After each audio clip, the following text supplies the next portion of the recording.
Christ et de Barabbas. Chacun devait être condamné, mais il fallait convaincre le peuple par ses œuvres sur la terre, car la condamnation devait être par élection. Le peuple devait voter celui qui allait être condamné.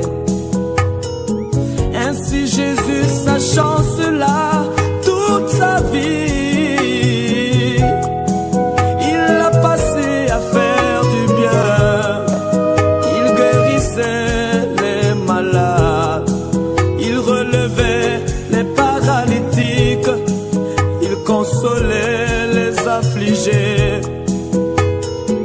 Mais malgré tout cela, le même peuple n'a trouvé qu'un seul mot pour lui: crucifiez-le.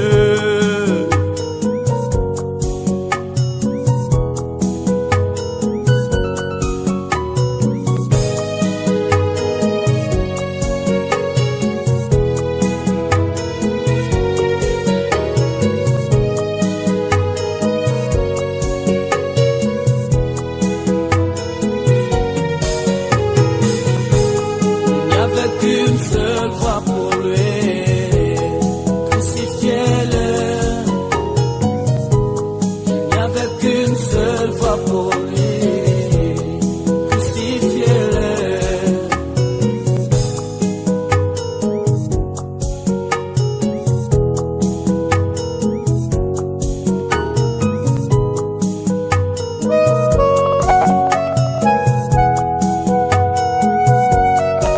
Ce jour-là, devant la grande foule, Jésus et Ponce Pilate, il se disait certainement qu'il sortirait de là délivré, car toutes les personnes qui étaient présentes ce jour-là, c'était bien ces personnes-là qui l'avaient sauvé.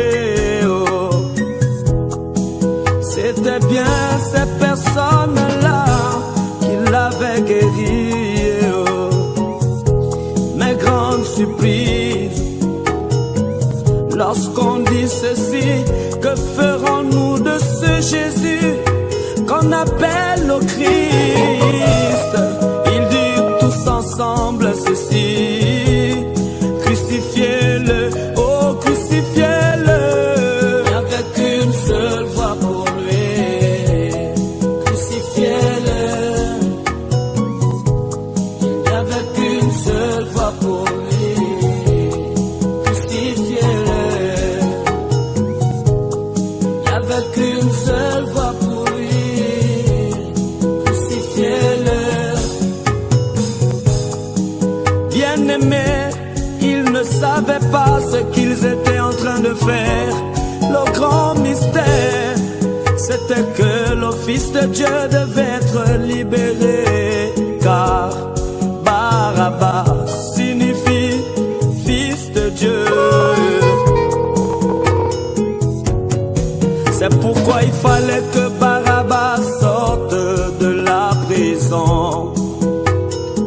Jésus était en train de continuer son œuvre de bonté. Libérer Barabbas, condamner Jésus. Libérer Barabbas et condamner Jésus. Barabbas était le Fils de Dieu qui avait été captif. Jésus-Christ devait libérer le Fils de Dieu. C'est pourquoi, bien-aimé, pour Jésus, il n'y avait qu'une seule voix pour lui: crucifiez-le.